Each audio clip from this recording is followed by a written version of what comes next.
You've learned how sorting and filtering data in spreadsheets helps data analysts customize the information. Customizing data makes it more meaningful and easier to understand, analyze, and visualize. You also discovered that some spreadsheets can be extremely long and complex, so knowing how to zero in on the exact data you need while setting aside the rest helps you focus on your analysis.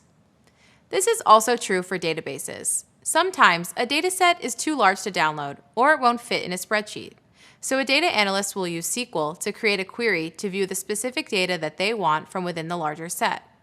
We've learned that a database is a collection of data stored in a computer system, and that SQL stands for Structured Query Language. Data analysts use query languages to communicate with the database.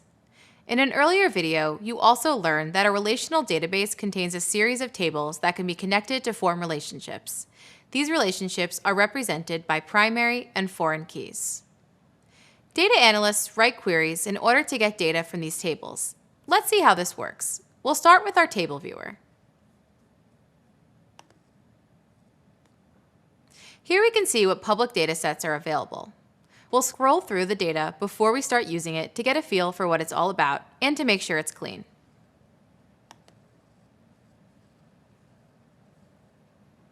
Some table viewers let you preview a few rows before even writing a query.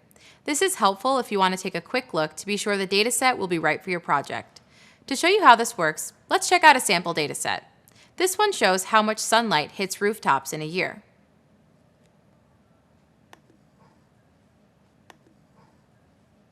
This would be very useful for a data analyst working on a solar energy project, for example. We'll start by previewing the dataset. Click on it like this. Then we'll select a subset of this data where we find regions, states, yearly sunlight, and more. Now to see the entire dataset, let's write a query.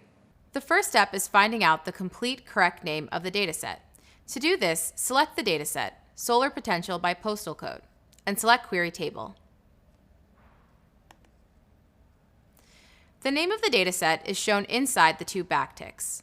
This is to help us read the query more easily.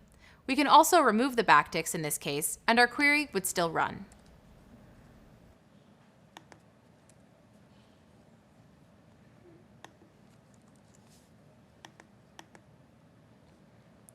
The words you see before the dot represent the database name,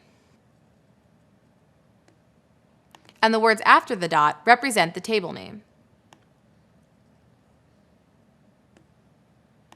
Let's select and copy the dataset name now, because we'll need it in a second.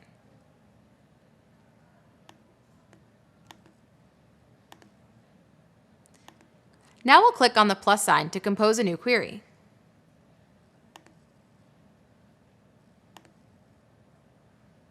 Most queries begin with the word select. Then we add a space. Because we want to see the entire dataset, we'll put an asterisk next. The asterisk says we want to include all columns. This is a great shortcut because without it, we'd have to type in every single field name. Next, we'll press return and type from. From does just what it sounds like. It indicates where the data is coming from. After that, we'll add another space. Now we paste in the name of the dataset that we copied earlier. And finally, run the query.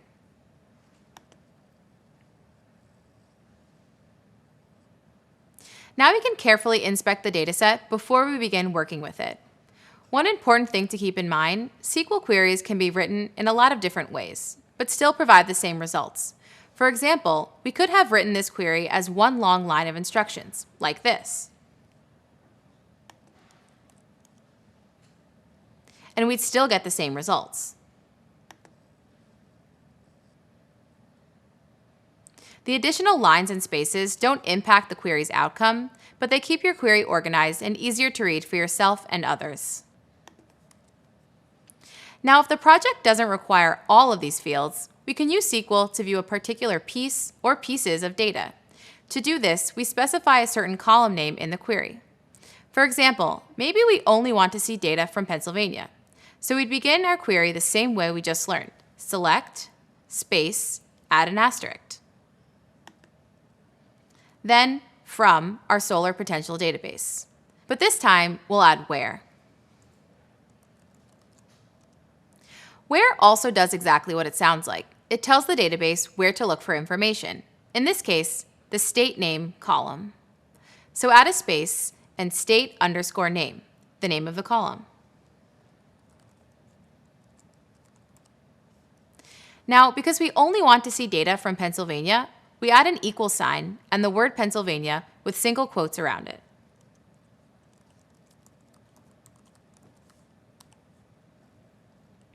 In SQL, single quotes indicate the beginning and ending of a string. Finally, we run the query. Now we can review the data on solar potential for only Pennsylvania. Now we've got the data we want and we're ready to start putting it to work, which we'll cover later on. But for now, let's celebrate finishing another module. You've covered a lot of complex and highly technical information. As you keep practicing though, things will start to feel a lot more natural. For now, take a moment to sit back and think about all you've learned. You discovered metadata and how it keeps data organized by describing what that data is all about.